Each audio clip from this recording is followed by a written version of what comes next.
I'm so excited today because we are going to talk about something that happens, I think, to all of us, you know, certainly often, but certainly when we are experiencing a period of growth in our life. And what we're talking about is self-sabotaging.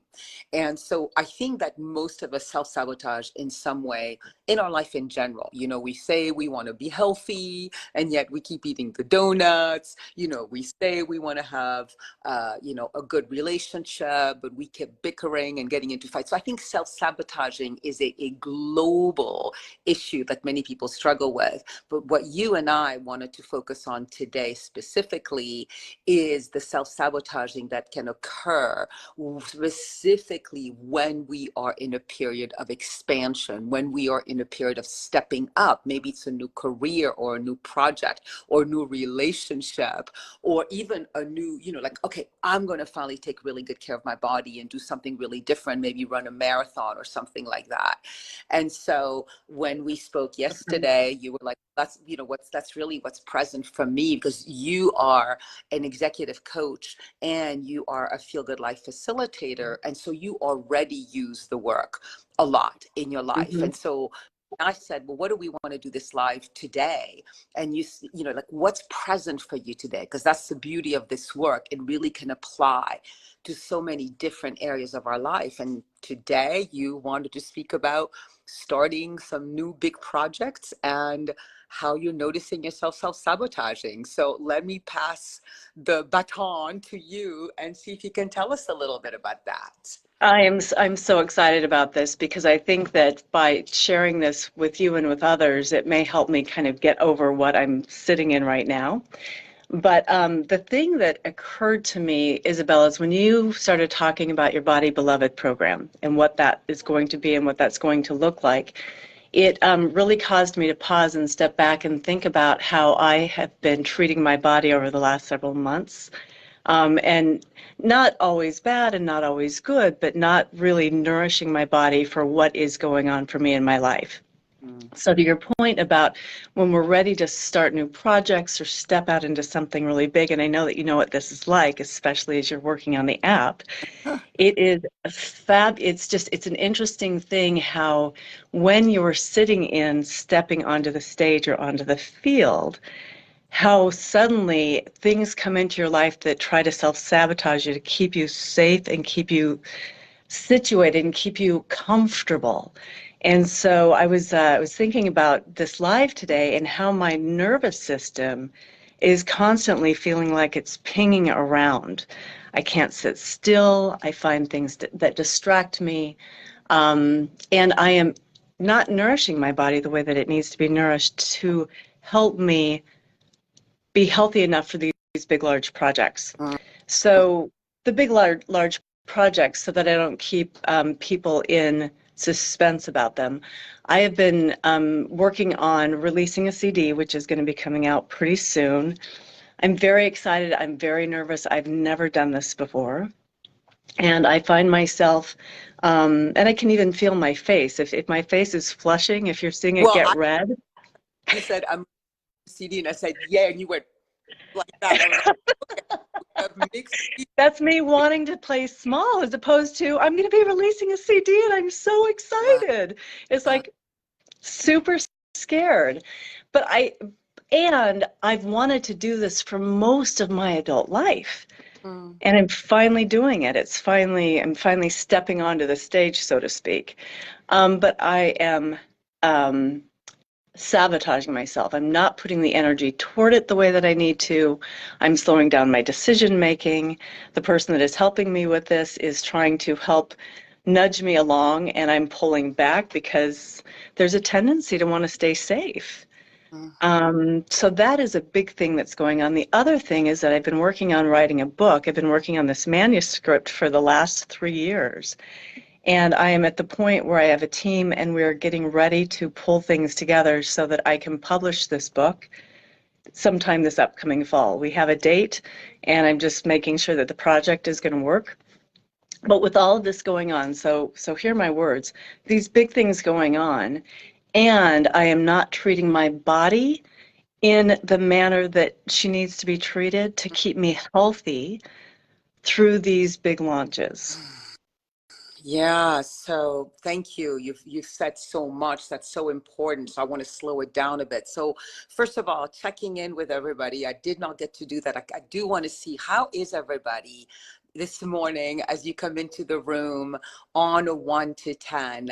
Where are you at this morning? And sometimes what we find in this amazing community is when people come in, they might be at a 4, 5, or 6, and then just being in the community shifts them. So please share the number that you are at. And I want to make sure this moves. And even what is it like as you start hearing Joni, and what do you resonate? You know, what Joni and I love is be able, yes, it's Joni and I being in conversation, but we want to hear from you guys because she and I want to serve.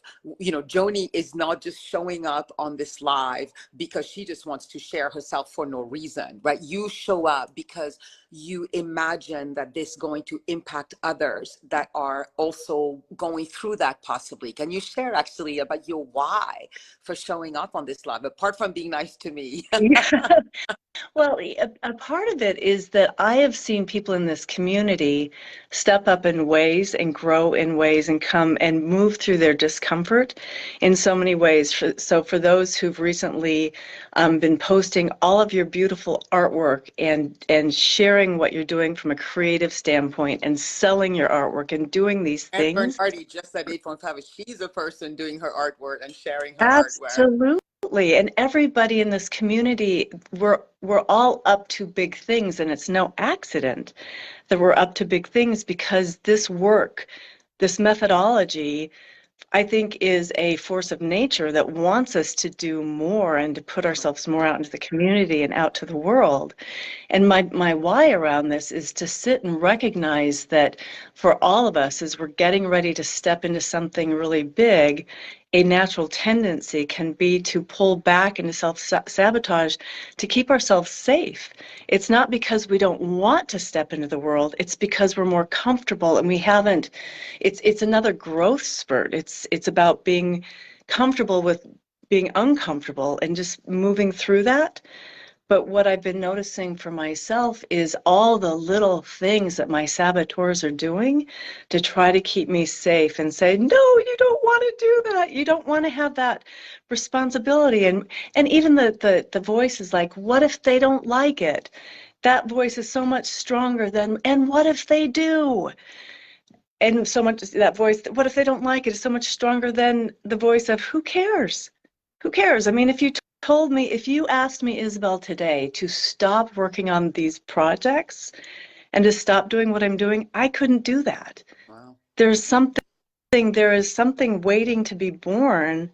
And and actually one of my other good friends was talking about for big projects, artwork, opening up a yoga studio, the things that we all step into. It's like giving birth. And you and I've talked about that before too, the big things that you've had going on and how you keep up leveling and the turbulence that you go through.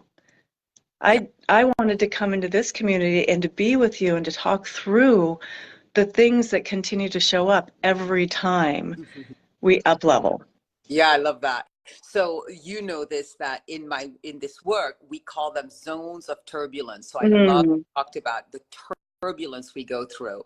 So what I've seen in the journey of transformation is, if you were to imagine ever expanding circles, we keep expanding, not Mm. in smaller versions of ourselves. We don't get rid the version before, right? The old version. We expand into a new version, right? Which I think is actually really important, because I think that the part of us that's scared to become bigger and sabotages, I think often things we're going to get rid of that part of us. You know, like let's say you decide that you're going to start exercising and taking really good care of yourself. The part of you that's really enjoyed having the chocolate croissants, that's me, or the Rolos, me, it's like, but but I don't want to get rid of me, right? And instead, when we think of healing, to heal means to make whole.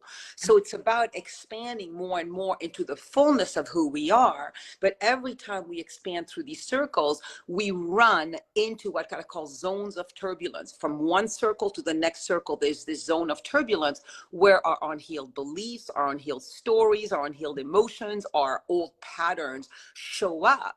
And what you're doing in this live today that's so important is we can either get kidnapped by those old stories and not even realize they're there. Do you guys notice on this live, whether you're in the replay or the live, how clear Joni is? I'm sabotaging. So first of all, she's realizing she's sabotaging. This is how I'm sabotaging. I'm not taking care of my body. You know, you are so aware of the zone of turbulence. And I think one of the things you want to get more clarity on is like, so what do you do about it? But the first step is to recognize, because so often we'll suddenly be scarfing down, you know, some crap food and not even realize like, oh, it's because today I did a Facebook live and that was really scary, or tomorrow I have to do a presentation, and we don't even realize that we're sabotaging ourselves because we're actually scared or whatever it is, right? Anything you want to say? Well, 100%. And one of the things that occurred to me, the awareness is so important. And then as I start to track back and trace back, there's some childhood habits that I so recognize that have happened in the last couple of weeks around foods that I'm choosing to eat. So you're a Rolos girl. I I am a licorice girl or a hard candy girl. So I like sweets. As a child, my way to self-soothe in many things that were going on when there was turbulence in my family of origin was I would go and get penny candy and I would eat candy and consume candy, and it made me feel good for whatever reason. So what I noticed for myself in the last couple of weeks is my consumption of red licorice has increased because for some reason there's this pull back to my childhood where it makes me feel good, and we know with the methodology it's a false good feel good habit. And so it makes me feel good in the moment, but after I eat the whole bag, I feel terrible. And then I no longer have the energy or the desire to continue to work on the thing that is going to move me into completion on this project or these projects. And so it's this wrestling match. So while I have awareness around what it is, it's then the impulse, Philip, where are you? 2 seconds, 1, 2 seconds. The impulse, it's like taking a breath, pausing, choosing not to Well, follow that impulse. it's like, what do I really need? You know, it's so interesting.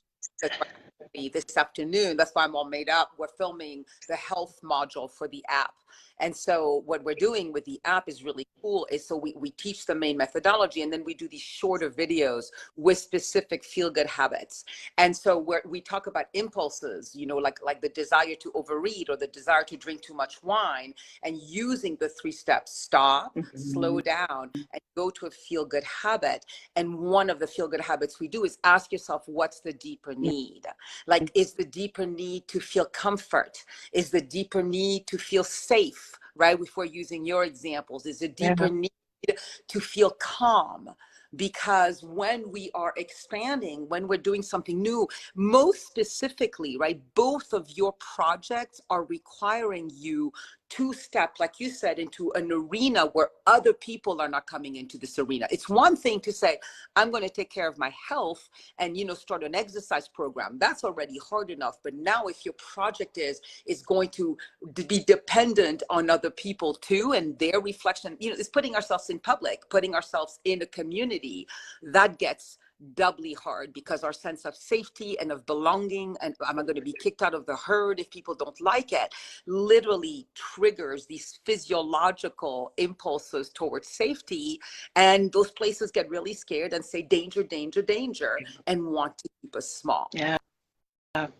You know, it's really resonating for me as you're talking about this is the identification of when you stop and you breathe and you go to a feel-good habit and then ask yourself, what is the deeper need? Because the moments that I've done that, oftentimes what I have found is that my deeper need is just to meditate for 10 minutes, right? It's to pull myself in, or my deeper need is comfort. And so is comfort really in that glass of wine, or is it in a cup of tea or a cup of bone broth or something that just really slows you down and recenters and regrounds you so that you can, in my case, me, so I can focus on what it is that I am so stoked to do. So it's that really resonated. What is the deeper need? But it's literally, that's what I'm going to be shooting this afternoon. So it's so perfect, because if we meet the deeper need with a false good habit, and for those of you, probably all of you know, a false good habit is one that makes you feel good temporarily, but then brings you back into the stress. So keeps you small, right? Because you guys were hearing Joni talk about, I don't feel good after I eat that licorice, and then I have no energy to do the thing. I mean, that is self-sabotage. A feel-good habit makes you feel good sustainably. So if what was it? What were some of the examples? Oh, like having bone broth, right? Mm-hmm. When we have broth, we are now nourished. We have more energy. Every cell in our body feels better. And now we feel inspired to go and do the work. And I want to make sure that people understand the safety piece, because for you it's very obvious, because so often we can hate a self-saboteur, right? We can say we want to get rid of it. We hate it because we know it stops us from being who we really want to be in the world, especially if consciously we're like, I'm going to put out a CD, I'm going to finish a book, and we're like so clear consciously. So will you talk about what you know about this place of safety, so that we can understand, that we can have Mm-hmm. compassion for her instead of wanting to get rid of it? You know, I love that question, because when I think about my saboteurs, and I've actually named many of them, because when they show up, I have learned from an executive coach and from all of the work that I've done, is that rather than pushing my saboteurs away, it's inviting them in and spending some time understanding what it is that they're trying to keep me safe from. And so for me, it's the opportunity to play with. So first of all, notice which saboteur is there, and then to thank them for whatever. Let's say it's my perfectionist saboteur. Thank my perfectionist saboteur for trying to keep me safe, and that she did her job a lot of years ago, and I am safe today.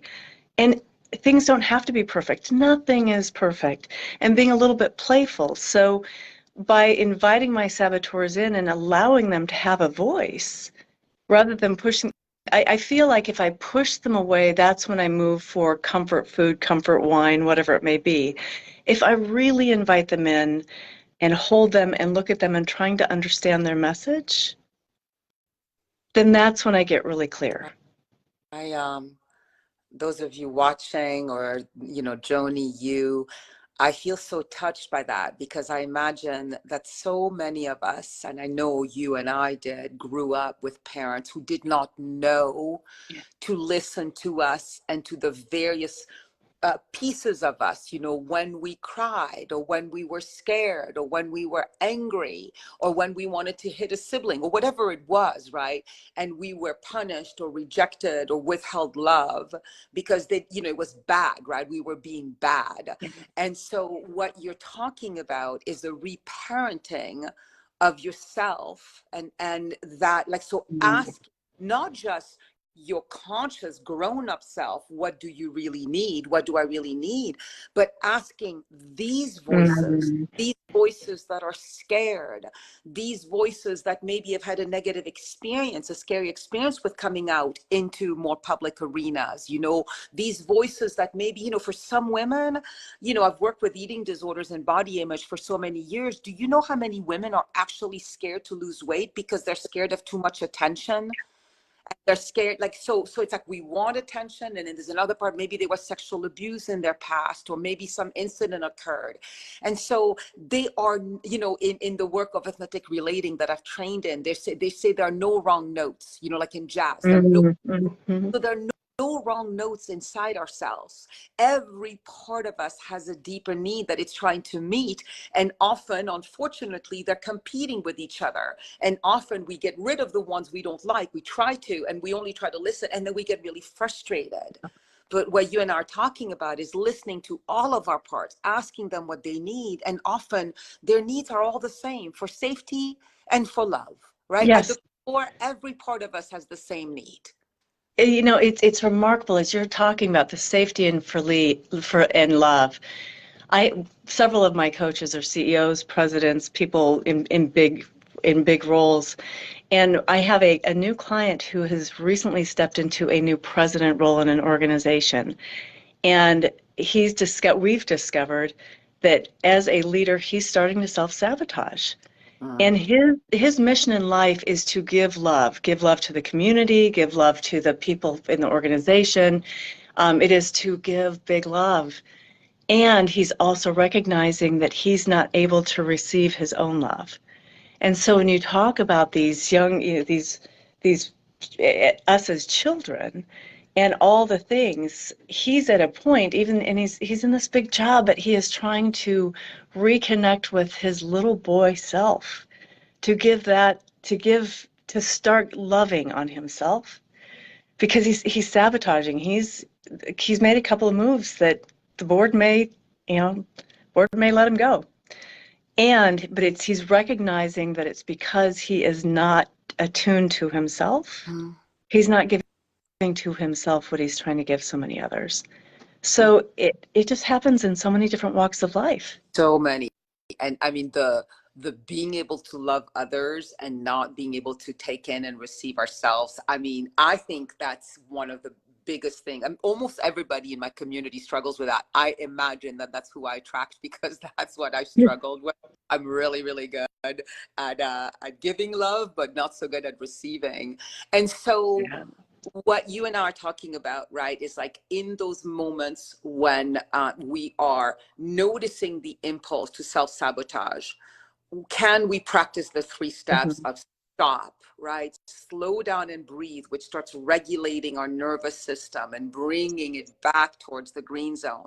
And then one of the best feel-good habits that seems to be resonating with a lot of people watching is asking ourselves, what do we need? And then deciding on the state of being. So it could be peace, love, joy, comfort, connection, play. You said play, rest. How often do we need rest?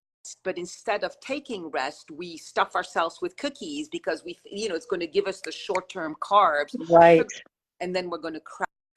So you ask yourself, what do I really need? And then you meet that need with the most effective feel-good habit. And what I always say is there are no bad habits and there are no good habits. They're just habits that are more effective at meeting the deeper need, and some that are less effective at meeting the deeper need. So if you eat a bag of cookies, it does help you initially, whether it's comfort or energy. The problem is it's ineffective, like a good false good habit, because in the long run, it's going to hurt you. And so that's one thing, right? So if you notice that impulse point, now, if you've already started to do the false good habit, the thing is, people don't talk about that. Well, what do you do if you're already engaged in the self-sabotaging behavior? You can practice the 3 steps then too. I have done that so many times. Oh my God. And I notice because I'm eating really fast, that's one of my signals that I'm in the red zone doing a false good habit. I notice because like suddenly I'm like plopping on the couch and like have my sneakers on. I was going to work out and I'm like, oh, fuck, F it. I'm going to go. You can stop in the middle of the false good habit and you can do the 3 steps then. You're going to stop, slow down and breathe, like put the fork down, like sit up and say, what do I really need again? Or do something else. But you don't have to worry. Or you can even practice the 3 steps if you have acted the false good habit. And then you're starting to feel shame now. And you're starting to be like, how could I have done that? I'm sabotaging myself again. Stop. The guiltness never going to solve the problem. Slow down and breathe.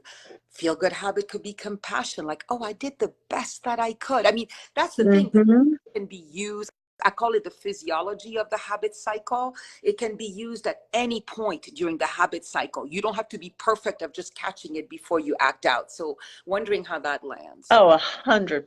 I mean, I can count how many, I can count a lot of times when I've been in the middle of a false good habit, picking up the licorice and starting to eat it, and then just looking at it like, what am I doing? Not as a guilt or a blame or a shame, but is this really what I need right now? Oh, I haven't had water in the last 2 hours. That's what I need, right? So I love what you're saying, because up until probably meeting you, I would just finish the bag of licorice and then, Yeah, because beat myself up. already started, might as well Right, keep right. right. And so I think one of my favorite things to do now is to think about pattern interrupting. Mm. Like the pattern is there, the habit is there, oop, it's there, and then making a choice, like stopping, breathing, making a choice. It may be that I'll finish that piece of licorice or whatever, and then knowing that it's okay, I chose that. So what's the difference between making a choice, a choosing, which is green zone? Well, I'm giving the answer away, right? So what Joan's talking about is she's talking about consciously from the green zone making a choice, and I love that. But the thing is, if you've identified, let's say you needed really comfort, because right, you did a lot of scary things, challenging things all day, and you're like, I really want comfort right now, and you notice yourself eating that licorice, and then you're like, wait a minute, yeah, I still want to eat it, but you're going to eat it with the conscious need to meet that Right. comfort. That's going to be a really different experience about how you're going to eat that licorice than if you're doing it from the red zone and you're doing it reactively in order to numb, in order to get away from all you did today. And you're going to not even notice it. You know, how often have you had, like, you finish the whole thing, you're like, what just happened? I don't even remember a bite or one sip of that alcohol. Yeah. And it's funny because as you're saying these things, you can move so fast. And then in those moments, I don't know about any of you, but I then sometimes will find evidence that I don't have any self-control. And then that's when I beat myself up. So, but what you're talking about, I think, is so critically important, and that is the choice to do it, as opposed to unconsciously doing it. If I choose to do it, then I'm making a conscious choice, and therefore I'm not looking for evidence that I've done anything wrong. I'm Right. choosing And it. take responsibility. A Right. half hour later, you're like, Right. yeah, I feel like crap, but you know what? I really enjoyed those 5 minutes when I was having that. That's so different than I feel like crap. I can't believe I did that again. Right. What I am. I have no discipline or anything like that. Yeah. Exactly. Right on the note. Yeah, I'm bad. There's something wrong with you. You've got to figure out how to fix this. Don't you know? It's I'd much rather have green zone choice than beating myself up later on. But the whole point is really just to talk about the fact that when we are in big things, whatever the big things are, that our saboteurs are going to try to keep us safe. And whatever your saboteurs are, just notice them, be gentle with them. They're there because they want to keep you safe. Yeah. Yeah, this is really, I know we want to slowly come to an end, but I think this is the most important thing maybe that I want to, well, maybe a couple, right? One is if you're finding yourself sabotaging yourself, just know it's not just a bad part of you that you have to whip into submission, but it is actually a beautiful, a little bit outdated part of you that's just trying to keep you safe. And if you know that, right, for me, suddenly that triggers my heart open. And then I can ask the question to that part, well, what do you need in order to be safe? Mm-hmm. Times, you know, what I've discovered is sometimes, you know, maybe I've put myself too much out there in a day, you know, or in a week, especially when I launch something. And that part goes, I don't feel safe. I'm scared. It's like, you know what? Let me back up a little bit. You know, so it's okay sometimes to listen to what that part needs. Sometimes we can just say, honey, I know you're not safe, but I'm okay. I got you. I am Mm-hmm. going.